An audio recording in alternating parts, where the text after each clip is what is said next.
Voilà, nous allons donc terminer ce soir notre étude rapide sur le livre du prophète Joël.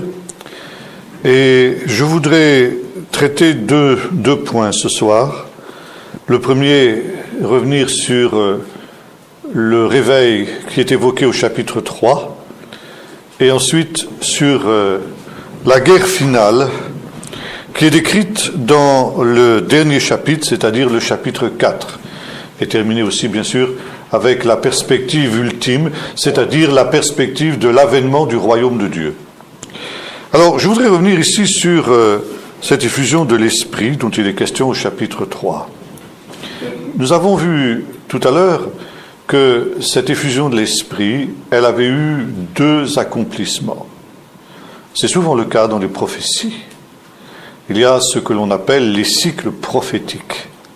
Ça veut dire que quand une prophétie annonce en quelque sorte un certain schéma qui répond à des lois spirituelles, de telle sorte que lorsque les mêmes circonstances se reproduisent, on peut s'attendre aux mêmes interventions de Dieu et aux mêmes résultats.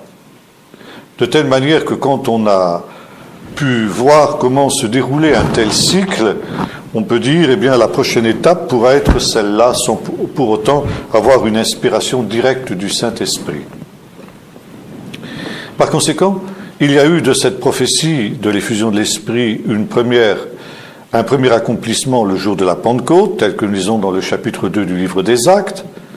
Il y a eu ensuite, et nous en avons parlé tout à l'heure, c'était juste à la fin de notre session de 17 heures, il y a eu une nouvelle effusion de l'Esprit au début du du XXe siècle,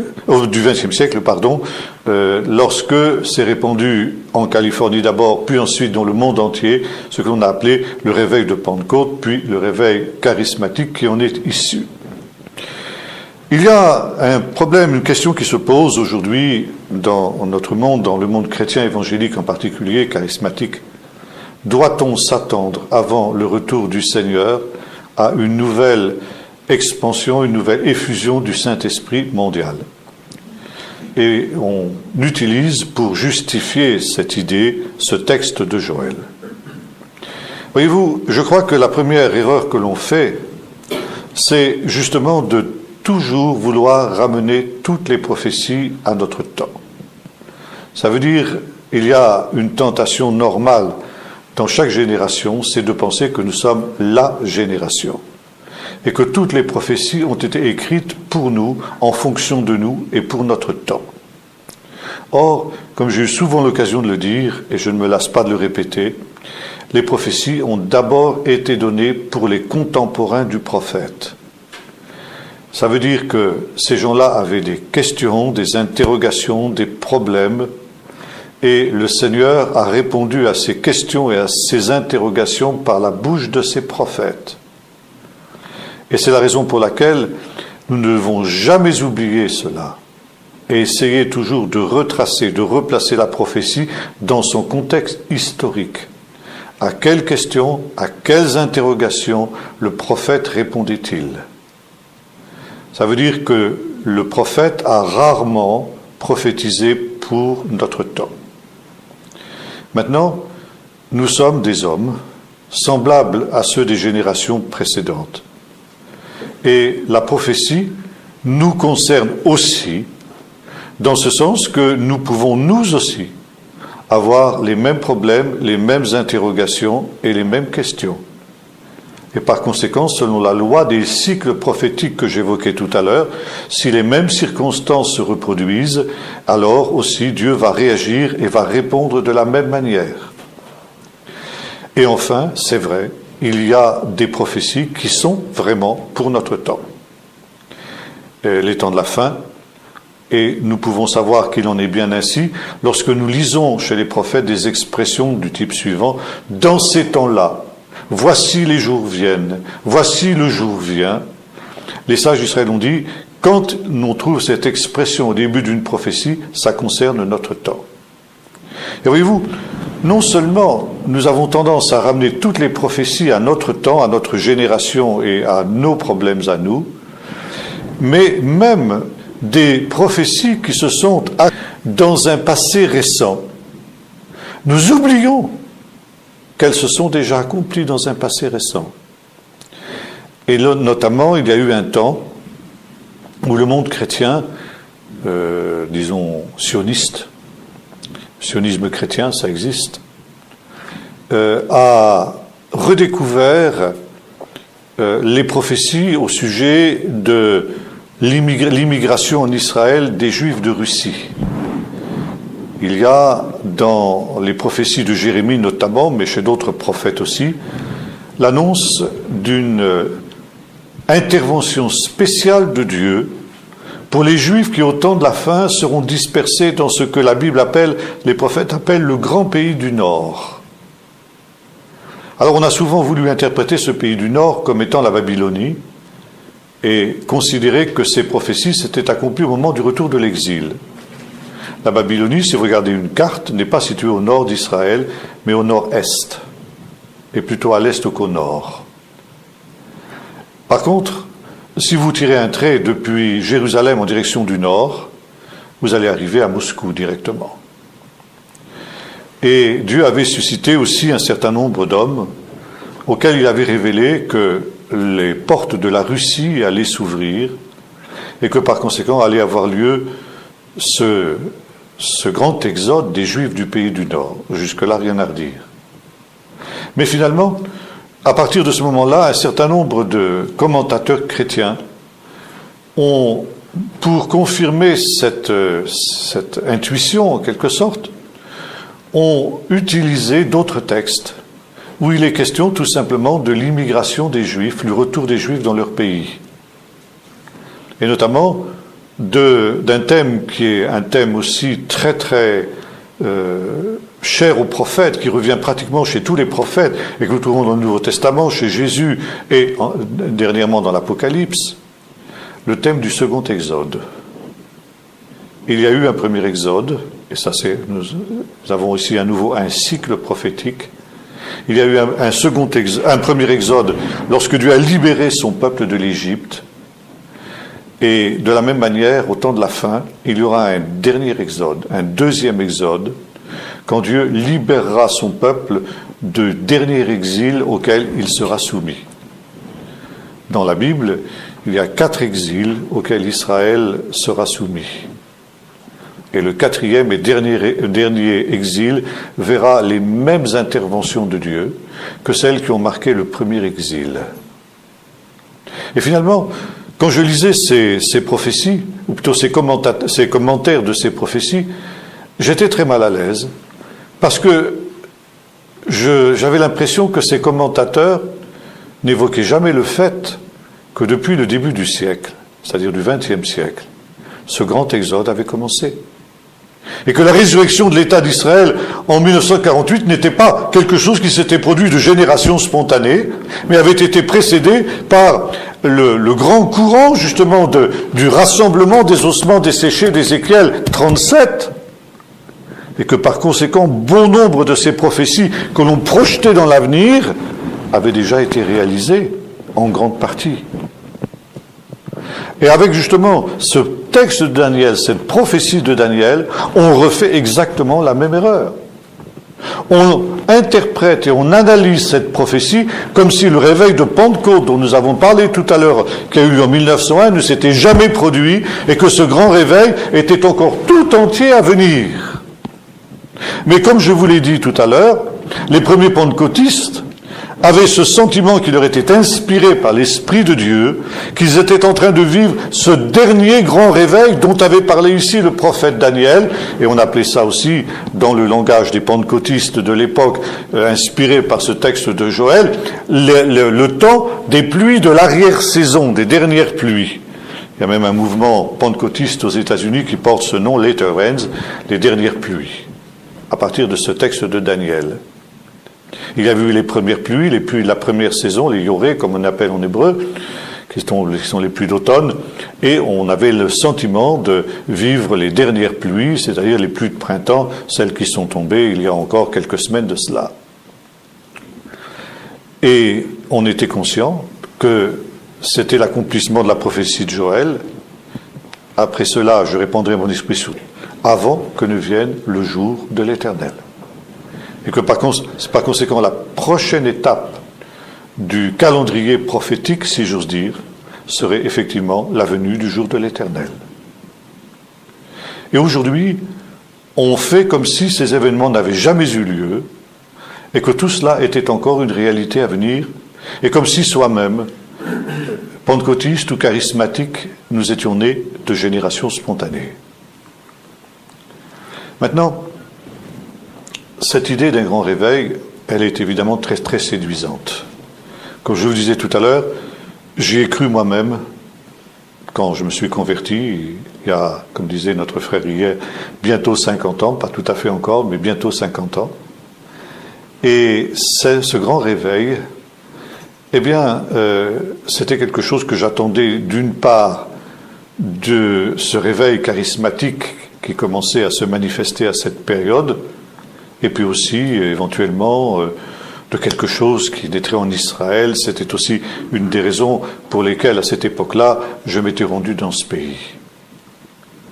Et puis, le temps a passé, près de 50 ans ont passé, et ce grand réveil n'est pas venu. Et non seulement il n'est pas venu, mais c'est l'inverse qui s'est produit. Les réveils que nous connaissions dans ces années-là se sont effilochés, se sont effrités, et aujourd'hui, ce que nous voyons, c'est davantage une apostasie qu'un grand réveil. Alors on dira, mais ce n'est pas trop tard, Dieu peut encore intervenir. Oui, c'est théoriquement vrai. Et c'est tout à fait possible, et je l'espère encore, contre toute espérance, je dirais presque. Mais il y a une deuxième raison qui me rend assez sceptique dans ce domaine. C'est que nulle part dans l'Écriture, je ne vois que le Seigneur ne reviendra dans une période de réveil. Au contraire, c'est tous les textes bibliques, prophétiques, quels qu'ils soient, à la fois dans l'Écriture et dans le Nouveau Testament, nous parlent, avant la venue du Seigneur, je l'évoquais tout à l'heure, d'une apostasie, ça veut dire d'un temps de tiédeur spirituelle, un temps plus que de tiédeur spirituelle, de véritable révolte contre Dieu, non seulement de la société, d'une société qui aura été christianisée. Nos sociétés n'ont jamais été chrétiennes au sens où nous l'entendons. Ça veut dire que tous ceux qui la composaient n'étaient pas faits de chrétiens nés de nouveau, mais elle était christianisée dans ce sens que toutes les valeurs de notre société, de notre civilisation occidentale, étaient imprégnées par les valeurs de l'Évangile. Et en cela, on peut dire que nous étions quand même dans une société chrétienne, avec des guillemets chrétiennes, ça veut dire une société qui était modelée, qui était façonnée, qui était formée par la culture chrétienne. Aujourd'hui, on nous dit que nous sommes dans une civilisation post-chrétienne, et moi j'irai plus loin encore, nous sommes dans une civilisation anti-chrétienne. Et lorsqu'il a été question de voter une constitution pour l'Europe, vous savez qu'on n'a même pas voulu mentionner le fait que les racines de l'Europe étaient des racines judéo-chrétiennes. Ça veut dire tout le passé judéo-chrétien de l'Europe a été tout simplement gommé, a été tout simplement éliminé. Ça, c'est quelque chose qui n'est pas innocent, loin de là. Et par conséquent, ici, c'est quelque chose qui va dans le sens de ce qui est écrit. Alors je pourrais vous citer des dizaines de textes en pagaille où il est question de cette apostasie. Paul dit à Timothée, dans les derniers jours il y aura des temps difficiles, les hommes seront violents, fanfarons, orgueilleux, enfin tout, vous connaissez toute cette liste de vices qui sont évoqués par Paul. Dans les épîtres de Thessaloniciens, il reprend cette idée. Il faut que l'apostasie soit venue premièrement avant que ne paraisse l'Antichrist. Ça veut dire l'apostasie, cette révolte contre Dieu, a pour but de préparer la venue de l'Antichrist. L'Antichrist viendra sur ce terreau. Il ne viendra pas dans une société qui est dans un grand moment de réveil, qui est en train de se convertir tout entière au Seigneur, mais au contraire, dans un temps où les véritables enfants de Dieu seront rares. L'Église aussi sera attiédie. Jésus nous dit cela, parce que le péché se sera accru. La charité du plus grand nombre se refroidira. Jacques Ellul, dont je parlais tout à l'heure, disait, aujourd'hui on assiste à un phénomène unique dans l'histoire, et peut-être on pourrait évoquer deux autres exemples, la génération de Noé et la génération de Lot, mais en dehors de cela, un temps de ce qu'il appelait la démocratisation du péché. Il disait en quelque sorte, le péché autrefois était un luxe. que seuls les gens fortunés pouvaient se payer, les rois, les grands bourgeois, ceux qui avaient de l'argent, ceux qui avaient des moyens, etc. Aujourd'hui, le péché, dans ses formes les plus viles, les plus abjectes, est disponible pour le moindre des citoyens modernes. C'est une véritable démocratisation du péché, et cette démocratisation du péché entraîne un affaiblissement, un attiédissement de la foi du plus grand nombre. Et Jésus pose la question, quand le Fils de l'homme viendra, trouvera-t-il la foi sur la terre? Ça veut dire que nous ne sommes pas ici dans le contexte d'un grand réveil mondial. Nous sommes au contraire dans le contexte d'une apostasie. Et nous disions aussi le texte tout à l'heure, si ces jours n'étaient abrégés, personne ne serait sauvé. Par conséquent, les choses ne vont pas dans le sens d'un grand réveil, mais au contraire dans le sens d'un temps particulièrement difficile quand le Seigneur viendra, d'un temps d'assoupissement. C'est aussi la parabole des vierges folles et des vierges sages, vous connaissez aussi tous ces textes. Bon, je pourrais en citer encore des dizaines, mais je passe pour gagner un petit peu de temps. Donc, ici, cette situation est absolument claire. Maintenant, les partisans de cette idée nous disent que, en fin de compte, le Seigneur reviendra lorsque nous aurons évangélisé le monde entier. Et ils prennent ce texte, il faut d'abord que cette bonne nouvelle soit prêchée à toute création, à toute créature, alors seulement viendra la fin.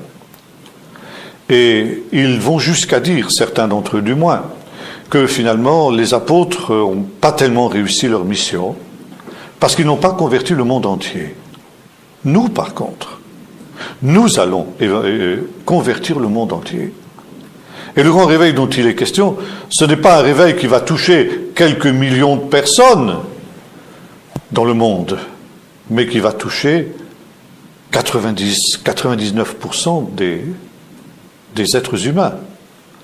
Et que dans le siècle dans lequel nous sommes entrés, d'ici la fin de ce siècle, la majorité de l'humanité sera chrétienne, et que c'est dans ce contexte-là que Jésus reviendra. J'emploierai une expression qu'emploient nos amis anglo-saxons, wishful thinking. Ça veut dire, en gros, prendre ses désirs pour des réalités. C'est vrai, ce serait bien si c'était ça. Mais je crains que ce ne soit pas ça du tout. En tout cas, c'est pas ce que la Bible nous dit. Et maintenant, cette idée d'un grand réveil qui vient est aussi quelque chose qui me paraît extrêmement dangereux. Je vous ai parlé hier, ceux qui étaient avec nous à Pointis, de l'expérience qu'avait faite un de nos frères qui habite la région de Bordeaux, qui avait été piqué par des frelons et qui s'était trouvé en état de mort clinique pendant 3 heures. Pendant 3 heures, il avait été déclaré mort par les médecins et le Seigneur avait permis qu'il revienne à la vie.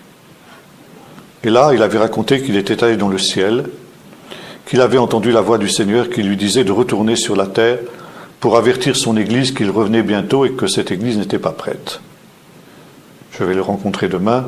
Quand je vais partir d'ici, je me rends sur Bordeaux, je vais l'interviewer sur son expérience. C'est celle de 2 autres frères dont j'ai parlé hier qui ne le connaissaient pas, qui ont fait la même expérience de mort clinique et qui ont été aussi amenés par le Seigneur à revenir sur la terre et avec le même message, mot à mot, c'est ça qui est extraordinaire, va avertir mon peuple que je reviens bientôt et qu'ils ne sont pas prêts, qu'ils doivent remettre les priorités dans leur vie.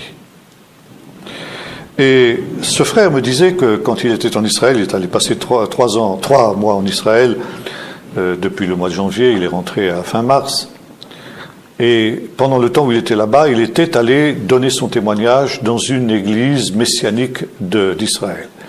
Il visite beaucoup les églises, d'ailleurs, si ça vous intéresse de l'inviter, c'est possible aussi, hein. Je vois que c'est très intéressant, il se déplace facilement maintenant, parce qu'il pense que c'est ce que le Seigneur lui demande. Et donc il avait donné son témoignage dans cette église. Et il n'avait pas été bien accueilli du tout. Et à la fin de la réunion, le pasteur était très mécontent. Et l'avait pris à partie d'une manière agressive, en lui disant, mais vous êtes en train de nous dire que le Seigneur revient ici dans les temps qui viennent, mais alors, et le grand réveil qui vient, quand est-ce que vous le situez? Si le Seigneur revient si vite, eh bien, le grand réveil ne pourra pas avoir lieu, mais nous avons des plans. pour évangéliser le monde ici dans le siècle qui vient. Mais c'est pas avant la fin du siècle.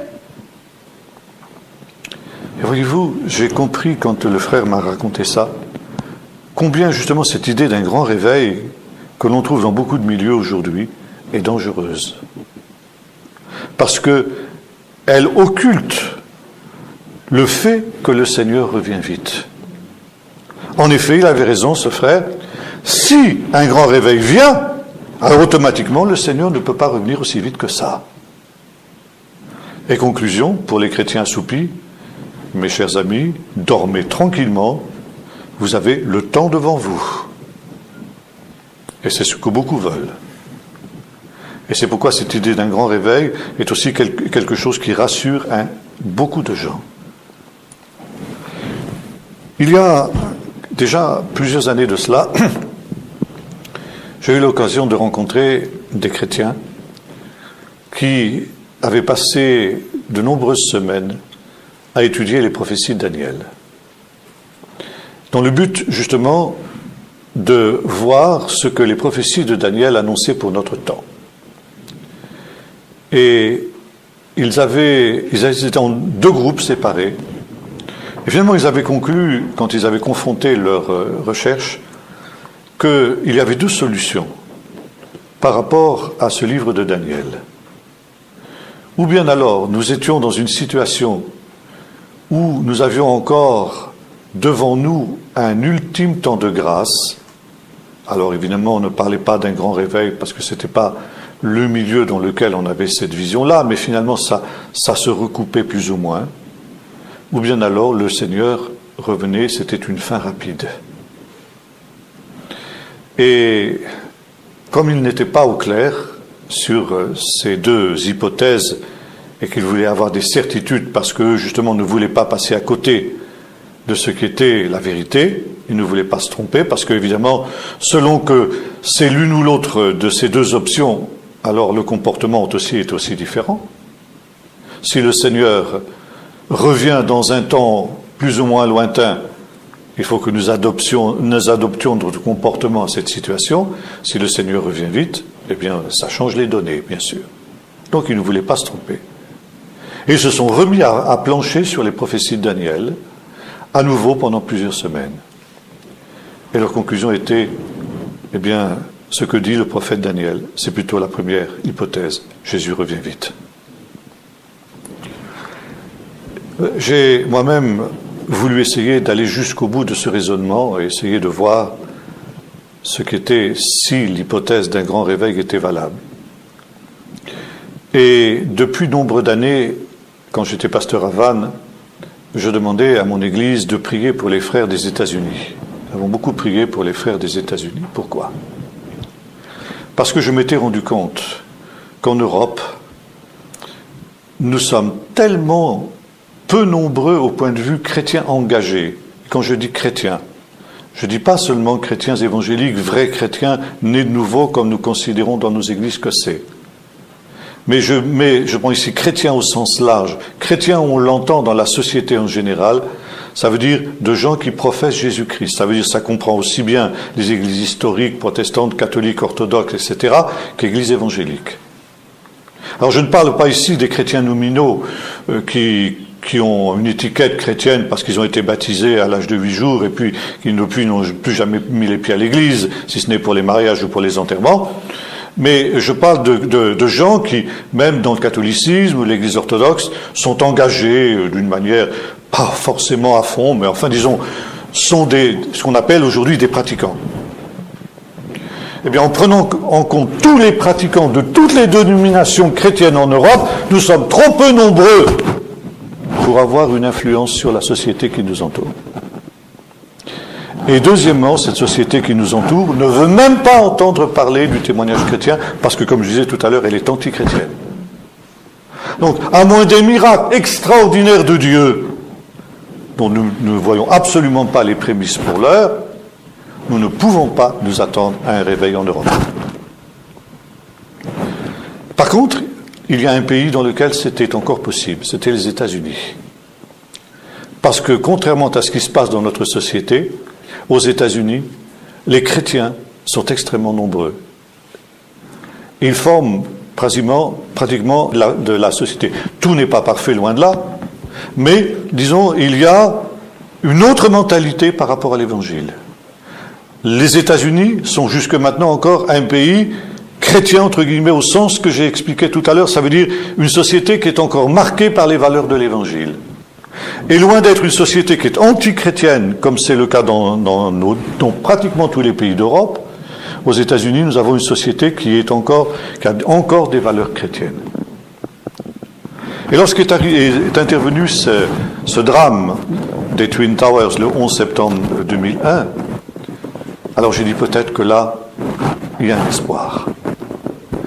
Dans les semaines qui ont suivi ce drame, m'a-t-on dit, une amie qui était partie là aux États-Unis me disait, les églises sont pleines, les gens sont traumatisés et les gens cherchent Dieu. Alors je disais à nos gens à Vannes, priez pour les États-Unis. Parce que si effectivement il y a un réveil aux États-Unis, c'est le seul pays où les chrétiens sont assez nombreux pour changer le cours des choses dans ce pays. C'est le seul pays qui d'ailleurs est prêt à recevoir un tel message. Vous allez me dire, mais il y a peut-être des pays en Afrique ou en Chine où il y a aussi de nombreux chrétiens. Il y aurait des dizaines de millions de chrétiens en Chine. Dieu soit béni pour ça. Mais la Chine, qui est un pays de plus d'1 milliard d'habitants, quelques dizaines de millions de chrétiens, c'est une minorité dans ce pays. Pour nous, ça nous semble un chiffre énorme. Mais c'est une minorité, et dans un pays qui est hostile à l'Évangile, ils ne peuvent pas pour le moment changer le cours des choses. Par conséquent, les États-Unis sont le seul pays du monde où c'est possible. Et si un réveil a lieu aux États-Unis et change le cours des choses dans ce pays, alors nous, en Europe, nous pouvons éventuellement être éclaboussés par ce réveil. Vous comprenez ce que je veux dire quand je parle d'éclabousser? Ça veut dire quelque chose de ce réveil est susceptible de venir aussi en Europe. Alors je disais, tout va se jouer sur ce qui va se passer aux États-Unis. Et lorsque est arrivée la fin du mandat de George Bush, alors j'ai dit à nos gens à Vannes, j'ai dit, écoutez, ce qui va se passer, priez pour les élections aux États-Unis. D'ailleurs, les frères américains nous avaient demandé de le faire, parce que les élections de l'après-Bush vont être décisives. Si les États-Unis élisent quelqu'un qui est dans la lignée de George Bush, au point de vue spirituel, je ne dis pas que George Bush était infaillible, il a eu très très mauvaise presse, notamment en Europe parce qu'il était chrétien. Et certains chrétiens, bêtement aussi, ont suivi le mouvement et sont devenus anti-Bush parce qu'ils étaient modelés par la propagande anti-Bush, sans se rendre compte que la haine des journalistes français pour Bush était essentiellement motivée par son engagement chrétien évangélique. Mais il était un véritable chrétien évangélique, je le tiens de source sûre, de la part d'une sœur, femme d'un pasteur américain, qui était une amie personnelle de sa femme. Et je dis, si les États-Unis élisent quelqu'un qui est un petit peu dans cette lignée, alors peut-être qu'effectivement, on peut s'attendre à quelque chose. À cette époque-là, on pensait que c'était Hillary Clinton qui serait élue pour le Parti démocrate si les démocrates arrivaient au pouvoir. Mais je disais, si c'est Hillary Clinton qui est élue, alors ça voudra dire qu'on va vers une fin rapide. Or, ce n'est pas Hillary Clinton qui a été élue, c'était quelqu'un qui était pire qu'Hillary Clinton. Le pire personnage auquel on pouvait penser, le pire dont on pouvait rêver, Obama. L'extrême gauche américaine, anti-Dieu, pro-islamique et anti-Israël. Et actuellement, Obama est en train de détruire toutes les bases chrétiennes des États-Unis. Pour son modèle, c'est l'Europe. L'Europe laïque, l'Europe déchristianisée, l'Europe anti-Dieu. Actuellement, on peut encore avoir un mince espoir. Parce que la popularité d'Obama était en chute libre depuis quelque temps, et par conséquent, on pouvait espérer qu'il serait balayé aux prochaines élections présidentielles qui sont maintenant très proches. Et puis il y a eu donc cet assassinat de Ben Laden qui a permis à la côte d'Obama de remonter.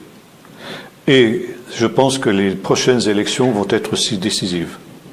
Si Obama est réélu, les dégâts qu'il va faire seront irrémédiables. Le mandat d'Obama aux États-Unis conduira les États-Unis dans le marasme qui est celui de l'Europe. Et le retour en arrière sera impossible. Et à partir de ce moment-là, nous pourrons dire, nous allons uniquement vers une fin rapide. Maintenant, pour prolonger cette pensée, je passe à mon deuxième point, la guerre finale qui est décrite dans le chapitre 4. Verset, voici, dans ces jours-là, en ce temps-là, donc je vous ai dit tout à l'heure, que quand on voit cette expression, on peut savoir que c'est quelque chose qui a trait au temps de la fin. Donc voici dans ces jours-là, en ce temps-là, quand je ferai revenir les captifs de Juda et de Jérusalem, ce qui est le cas de notre temps, je rassemblerai toutes les nations et je les ferai descendre dans la vallée de Yoshaphat. J'entrerai en jugement avec elles au sujet de mon peuple, de mon héritage d'Israël, qu'elles ont dispersé parmi les nations, et au sujet de mon pays, qu'elles se sont partagées. Les nations qui ont dispersé mon peuple et le pays qu'elles se sont partagées. Et vous savez que ce qui est à l'ordre du jour aujourd'hui, c'est à nouveau le partage d'Israël entre un État juif et un État palestinien. Et voyez-vous, ça c'est quelque chose qui est contraire au plan de Dieu. Ce partage, je ne sais pas s'il aura lieu ou pas, enfin il est déjà en quelque sorte de facto réalisé, parce que vous avez maintenant cette autonomie palestinienne qui est un véritable État palestinien qui ne dit pas son nom. Donc déjà, le pays est partagé. Et le Seigneur dit, eh bien, je vais juger les nations à cause de cela, à cause de ce partage qu'elles ont réalisé. Partage qui aura lieu, nous est-il dit ici, après le retour des captifs de Juda et de Jérusalem. Donc, c'est vraiment ces événements que nous vivons, je dirais, même pas ces temps-ci, mais je dirais ces jours-ci. Nous sommes en train de vivre justement cette prophétie de Joël, pardon. Ils ont tiré ensuite au sort, ils ont donné un garçonnet pour une prostituée, ils ont vendu la figuette pour du vin, ils ont bu. De même que voulez-vous tirer Sidon, vous district des Philistins, voulez-vous perpétrer vos agissements contre moi, vous agissez ainsi de la sorte, etc. Alors, je les rassemblerai. Ensuite, nous lisons un petit peu plus loin, verset 12. Le Seigneur les fait descendre, les nations se réveillent, qu'elles montent dans la vallée de Joshaphat, car là je siégerai pour juger toutes les nations alentour. Lancez la faucille, car la moisson est mûre. Verset 14.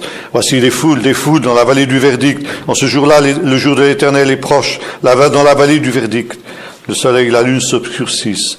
Les étoiles retirent leur éclat. De Sion, l'Éternel rugit. De Jérusalem, il donne de la voix. Le ciel et la terre sont ébranlés, mais l'Éternel est un refuge pour son peuple. La vallée de Joshaphat, ça veut dire en hébreu la vallée du jugement. Alors, il y a deux interprétations possibles de cette expression. Beaucoup de commentateurs pensent que c'est une vallée imaginaire, un endroit où toutes les nations seront rassemblées. D'autres, et je suis de ceux-là, pensent que c'est quelque chose, un lieu géographique bien précis. Finalement, la vallée du Joshaphat, elle se confond avec ce qu'on appelle la vallée du Cédron. Ça veut dire cette vallée qui est à l'est de Jérusalem et qui sépare Jérusalem du mont des Oliviers, sur les pieds duquel le Messie viendra, selon ce que nous avons... Enfin, il viendra sur le mont des Oliviers, ses pieds se poseront sur le mont des Oliviers. Et ça, c'est quelque chose qui est annoncé dans le livre du prophète Zacharie que nous avons médité ensemble il y a à peu près un mois. Donc il est tout à fait normal que quand le Seigneur viendra sur le mont des Oliviers, il trouve toutes les nations rassemblées dans la vallée de Joshaphat pour l'empêcher, justement, d'entrer dans la ville sainte et pour prendre Jérusalem. Et c'est quelque chose que nous sommes en train de vivre ces jours-ci. Je ne sais pas si vous suivez les événements. D'abord, il y a ce qu'on appelait comme le printemps arabe, que tout le monde salue comme véritable miracle, un deuxième effondrement du mur de Berlin. Enfin la démocratie qui s'installe dans les pays arabes. Enfin les pays arabes qui vont devenir des pays avec lesquels il sera possible de dialoguer. C'est la fin de l'islam. C'est le moment où ces nations arabes vont devenir pécheresses et corrompues comme nous. C'est comme ça qu'on veut détruire l'islam. Il faut corrompre ces gens-là par l'attrait du péché, par l'attrait du luxe, par l'attrait du confort, par l'amour des richesses, etc. Ils vont devenir comme nous. Ça va être formidable. On ne se rend pas compte que c'est l'islam intégriste qui tire les ficelles derrière cette affaire. Donc c'est l'islam intégriste qui est en train de prendre le contrôle du Moyen-Orient. Déjà, l'Égypte, qui était le seul pays qui avait fait la paix avec Israël, s'est ralliée à l'Iran. C'est l'Égypte qui a réalisé cette réconciliation entre le Hamas et le Fatah.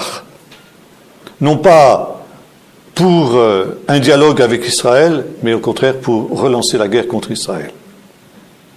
Et tous les candidats à l'élection présidentielle de septembre en Égypte ont annoncé qu'ils allaient revoir la question du traité de paix qui avait été signé avec Israël.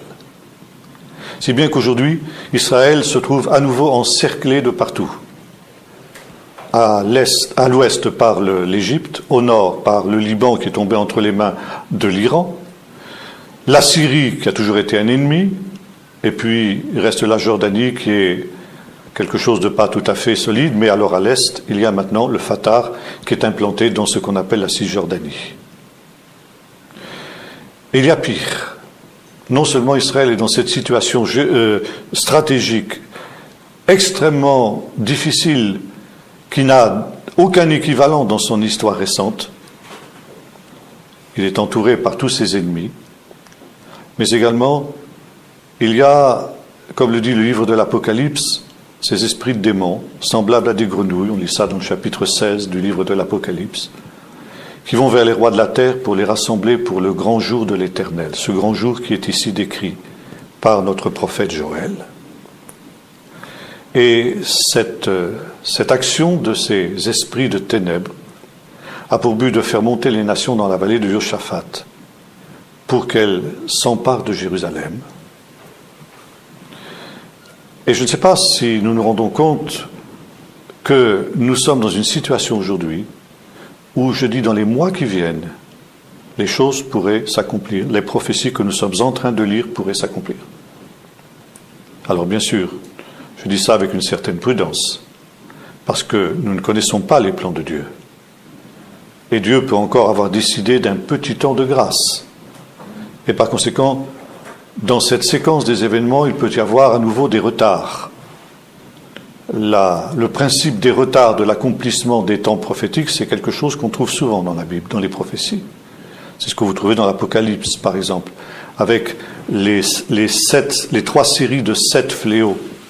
Vous savez, par exemple, le fléau des sceaux, les 7 fléaux, les sceaux, et quand on arrive au 7e sceau, on dit « Tiens, c'est la fin, le Seigneur revient ».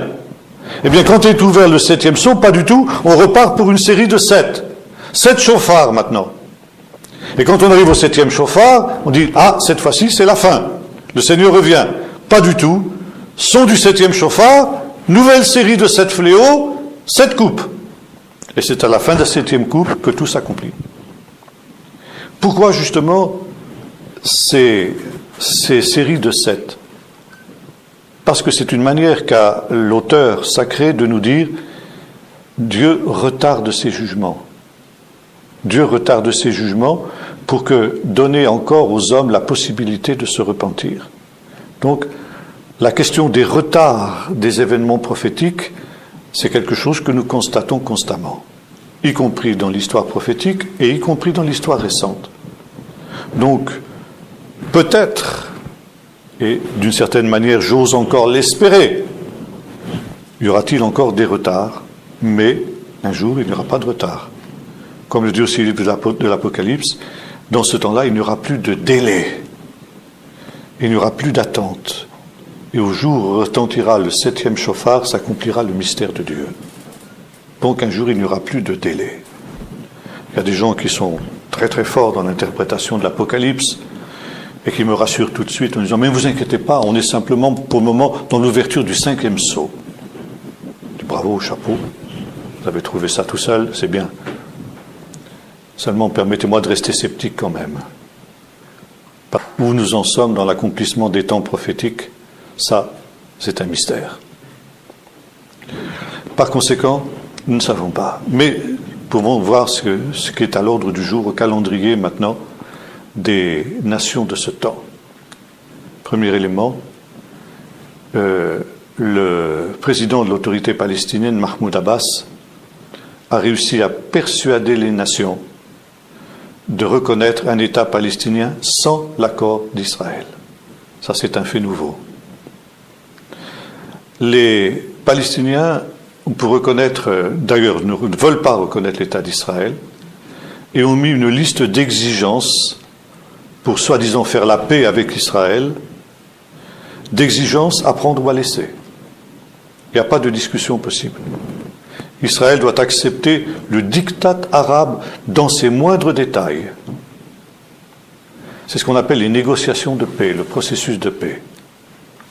Et comme Israël ne peut pas accepter un certain nombre de ces exigences-là, parce que ce serait un véritable suicide pour Israël de les accepter, Israël refuse et les négociations sont interrompues.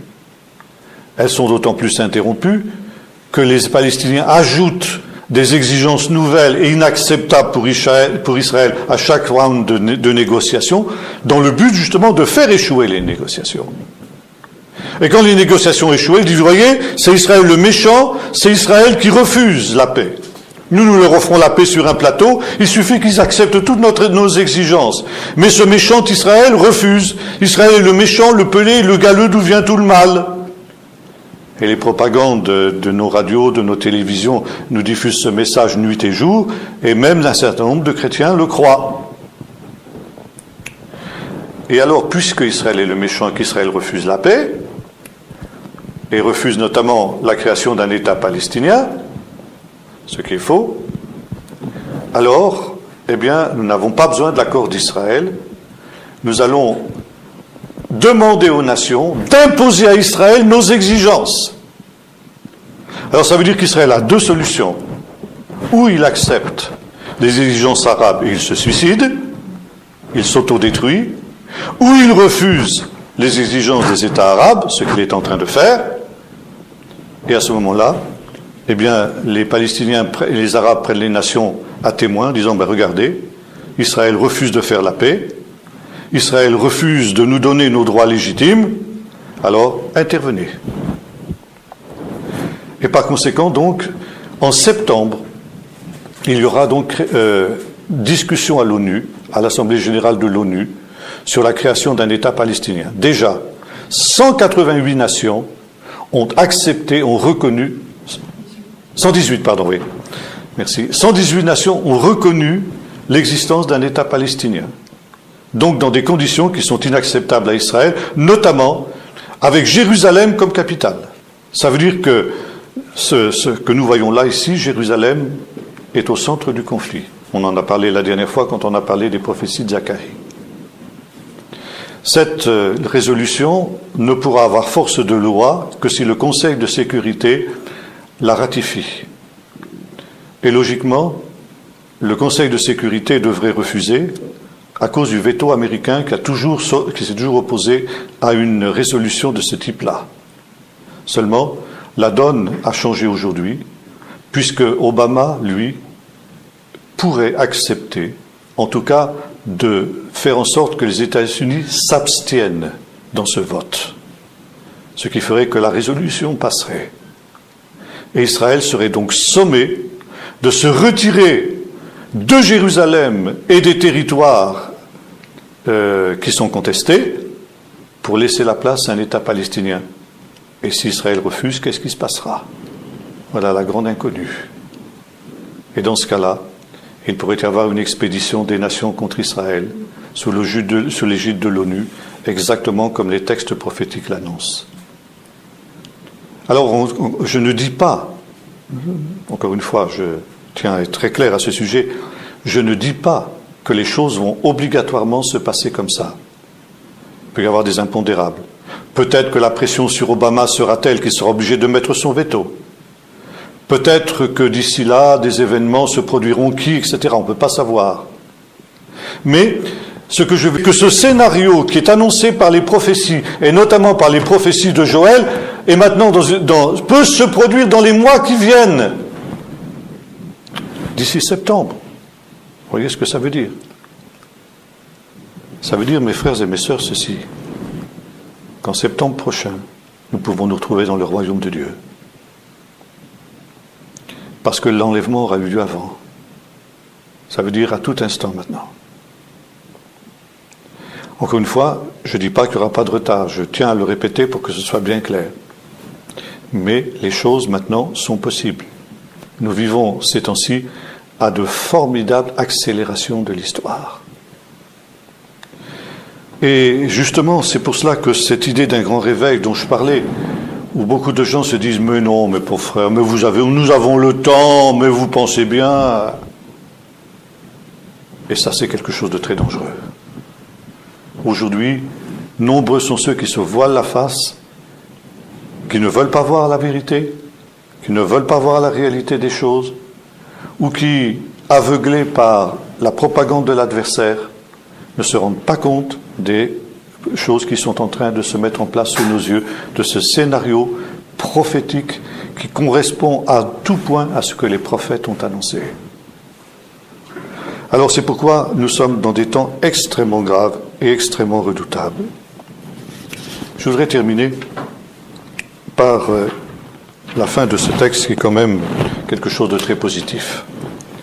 Dans ce temps-là, en ce jour-là, donc c'est la même, ça veut dire les temps de la fin, le jus du raisin ruissellera des montagnes, le lait coulera des collines, les eaux couleront dans tous les torrents de Juda, une source sortira de la maison de l'Éternel, il arrosera la vallée de Chittim, l'Égypte deviendra une désolation, Édom deviendra un désert, une désolation à la cause de la violence contre les fils de Juda, dont il a répandu le sang innocent sur leur terre, mais Juda sera toujours habité, ainsi que Jérusalem de génération en génération. Je ferai la purification de leur sang, dont je n'avais pas fait la purification, et l'Éternel demeurera dans Sion. Ce plan des nations, cette grande armée dont nous avons parlé tout à l'heure, semblable à des sauterelles qui montera à la fin contre Jérusalem, car c'est bien de cela qu'il s'agit, sera dispersée par la puissance de Dieu, par cette venue du jour de l'Éternel, par cette apparition du Seigneur qui fera que toutes ces nations trembleront devant Dieu et diront: montagne, tombez sur nous, couvrez-nous et cachez-nous de la colère de Dieu. Le temps de la colère de Dieu, le temps de sa visitation viendra pour ces nations. Et Dieu délivrera son peuple, Dieu délivrera son Église, Dieu délivrera les justes qui s'attendent à lui. C'est intéressant de noter ici au verset 19 qu'il est question de l'Égypte. L'Égypte deviendra une désolation. L'Égypte, nous l'avons vu depuis cette révolution récente, est en train de reprendre le leadership des ennemis d'Israël. Et il semble bien, si nous comprenons bien cette prophétie de Joël, qu'à cause de cette trahison vis-à-vis d'Israël, eh bien l'Égypte en subira les conséquences. D'autres textes du livre du prophète Ézéchiel en particulier vont aussi dans ce sens. Édom, c'est l'Europe. Dans le langage des prophètes, Édom deviendra un désert, une désolation, à cause de la violence contre les fils de Juda, dont ils ont répandu le sang innocent sur leur terre, et l'Europe, la terre d'Europe, est imprégnée du sang des Juifs. Depuis 2000 ans, les Juifs ont été persécutés en Europe, et cela continue. Aujourd'hui, l'antisémitisme reprend en Europe et en France en particulier, comme dans les premiers jours. Et les textes précédents nous disent que les enfants de Yavan, c'est aussi une autre mention de l'Europe, ont vendu les fils d'Israël, le jeune garçon pour une prostituée et la jeune fille pour, pour rien, enfin c'est le texte que nous avons lu tout à l'heure. Et Dieu demandera des comptes à l'Europe. L'Europe qui, après la Shoah, aurait dû se repentir de ses crimes contre les Juifs, et qui, au contraire, après quelques larmes de crocodile, est revenue à ses anciens démons. Cela ne restera pas impuni. Mais Juda sera toujours habité, Jérusalem de génération en génération. Je ferai la purification de leur sang, dont je n'avais pas fait la purification. Purification, ça nous parle du réveil dont nous parlions tout à l'heure. Réveil, oui. Finalement, il y aura un grand réveil, au temps de la fin. Mais ce réveil, ce sera le réveil du peuple d'Israël. Je répandrai mon esprit sur toute chair, dit le prophète. Mais c'est d'abord au peuple d'Israël que ça s'adresse. Et d'autres textes du livre du prophète Ézéchiel en particulier nous parlent de ce réveil. Le réveil des ossements desséchés, quand l'esprit de vie vient en eux. Ça veut dire quand ils se tournent vers Jésus. Vous trouvez ça aussi à la fin de la guerre de Gog, toujours dans le chapitre 39 du prophète Ézéchiel. Je répandrai mon esprit après ce temps-là. Quand le Seigneur reviendra, que ses pieds se poseront sur le mont des Oliviers, il y aura un grand réveil en Israël. Ils pleureront, nous avons lu ça dans la prophétie de Zacharie que nous avons médité ensemble il y a un mois, ils pleureront sur lui comme sur un fils unique, et Dieu fera la purification de leurs péchés, comme c'est écrit ici. La purification de leurs péchés par le sang de Jésus. Et alors, ce réveil gagnera les nations. Ésaïe 2, Michée 4, Zacharie 14, nous en avons parlé aussi la dernière fois. Les nations qui monteront à Jérusalem non plus pour la guerre, mais pour chercher la face de Dieu, pour être instruits dans sa Torah et dans ses voies. Ce sera le millénium. Et l'Éternel demeurera dans Sion. Voilà comment s'achève le livre. Dernièrement, mon fils qui est en Israël faisait une enquête pour notre revue Keren, paraîtra dans le prochain numéro, dans un prochain numéro, pas le prochain, celui d'après. Dans les territoires de Judée-Samarie, ces territoires contestés. Il était avec un jeune Israélien qui habite dans cette région, et cet Israélien lui disait ceci: tu vois, nous sommes là, on nous appelle des colons, on nous diabolise, on dit toutes sortes de mal sur nous, on veut nous chasser d'ici, et nous sommes là, non pas parce que nous avons voulu être là, parce que c'est Dieu qui nous a placés. Nous sommes ici par la volonté de Dieu. Et même si les nations se liguent toutes contre nous, ils ne pourront pas nous chasser d'ici, parce que c'est Dieu qui nous a placés. Et en essayant de nous chasser d'ici, c'est contre Dieu qu'ils lutteront. Et nous resterons ici. L'Éternel demeurera à Sion. Ce n'est pas Allah qui va venir habiter Sion, comme le veulent les musulmans. Ce n'est pas Allah qui va venir habiter les territoires de Palestine, comme ils disent. Mais l'Éternel demeurera à Sion. Et ses enfants habiteront là de génération en génération. Alors je termine en rappelant justement ce que nous disions tout à l'heure. L'importance de prendre conscience des temps dans lesquels nous vivons. Ce n'est plus simplement une théorie quand nous lisons ces textes. Ce n'est plus une discussion académique. C'est la réalité même que nous vivons, la réalité de ces temps. Maintenant encore, dit l'Éternel, il est tard, très tard. Plus tard peut-être que nous ne le pensons. Mais il n'est pas encore trop tard. Encore aujourd'hui, s'il se trouve parmi nous des vierges folles, qui réalisent qu'elles n'ont pas d'huile dans leur lampe, ça veut dire qu'elles ne sont pas prêtes. Il est encore possible d'aller acheter de l'huile. Le magasin est encore ouvert, le magasin du ciel. Il y a provision d'huile pour toi. Seulement, il ne faut pas tarder. Il ne faut pas attendre un instant de plus. Un frère me disait, quand je vais me coucher tous les soirs, maintenant, j'examine ma vie d'une manière précise devant Dieu, parce que je me dis, si le Seigneur revenait cette nuit, je ne voudrais pas manquer le rendez-vous. On est si près du but maintenant. Ce serait vraiment trop bête de l'avoir manqué.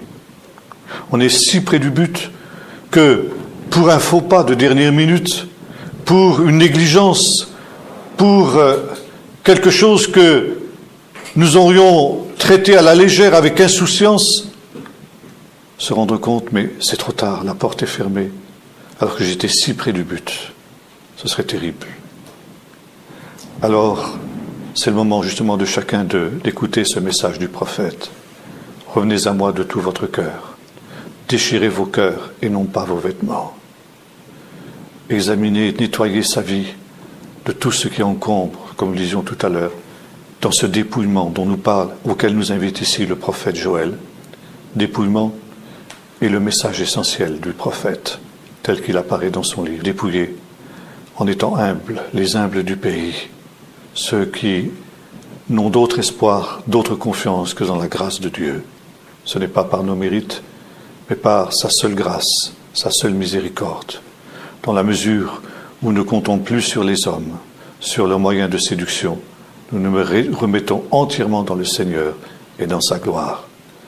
Non pas comptant sur nous-mêmes, étant meilleurs que les autres, mais sachant tout simplement que notre espérance est en lui et en lui seul. Prions maintenant. Seigneur notre Dieu, nous considérons et nous réalisons à la lumière de ta parole, cette parole que nous confrontons avec les événements que nous vivons, combien, Seigneur, les temps sont avancés, combien l'heure est grave. Et même, Seigneur, si tu devais tarder encore un peu, nous savons, Seigneur, que ça ne pourra plus durer très longtemps, quoi qu'il en soit.